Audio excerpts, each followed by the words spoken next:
Саламатсыздар ма оқушылар? Бүгінгі тақырып формула түрлендіру.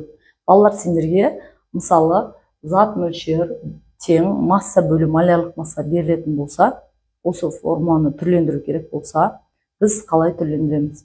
Ондай кезде біз 3 тең 6 бөлу 2 деген бөлшекті есімізге түсіреміз. Осы кезде алтыны тап дейтін болса, біз не істейміз? Алтыны табу үшін 2 мен 3 не істенеді? Көбейтіледі. Яғни міне 6 тең 2 көбейту 3. Яғни біз алтының орнында тұрған массаны табу үшін зат мөлшерді көбейтеді екен біз малярлық массаға. Ал енді малярлық массаны тап десе біз не істейміз? Онда тағы да бөлшекке келеміз. 3-ті табу үшін бөлшек күйінде жазамыз. Яғни 6-ны 2-ге бөлсек 3 шығады.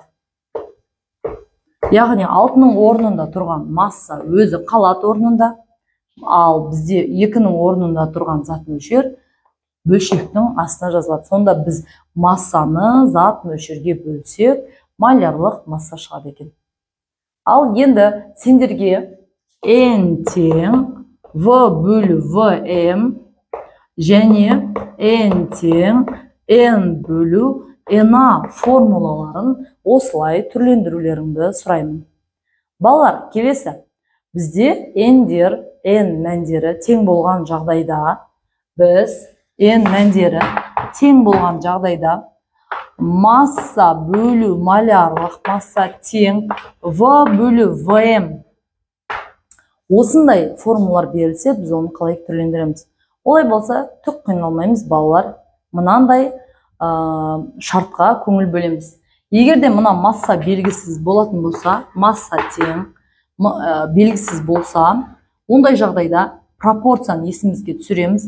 Яғни малярлық масса мен көлемді көбейтіп, көлем көбейту малярлық масса бөледі екенбіз малярлық көлемге.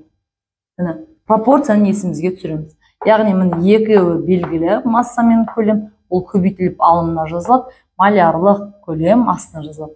Егер дәл осы жерден көлемді тап дейтін болса, олай болса масса мен малярлық көлем көбейтіледі, ал бөлінеді малярлық массаға. Міне формулаларды осылайша түрлендіріп жаза береді екенсіңдер.